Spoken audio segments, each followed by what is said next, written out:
Hello everyone, ఈరోజు మనం lunch బాక్స్లోకి ఈజీగా తయారు చేసుకునే పొటాటో రైస్ ఎలా తయారు చేసుకోవాలో చూద్దాం. ప్యాన్లో 1 టేబుల్ స్పూన్ దాకా ఆయిల్ వేసి 1 టీ స్పూన్ తిరువాత గింజలు వేసి 1 నిమిషం పాటు ఫ్రై చేసుకోవాలి.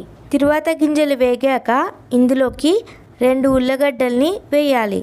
ఆ తర్వాత కరివేపాకు కూడా వేసి 4 నిమిషాల పాటు బాగా ఫ్రై చేసుకోవాలి. ఆ తర్వాత 1/2 టీ స్పూన్ పసుపు వేసి 4 నిమిషాల పాటు బాగా ఫ్రై చేసుకోవాలి. ఆ తర్వాత 1 టీ స్పూన్ అల్లం వెల్లుల్లి పేస్ట్ వేసి పచ్చివాసన పోయేంత వరకు బాగా ఫ్రై చేసుకోవాలి.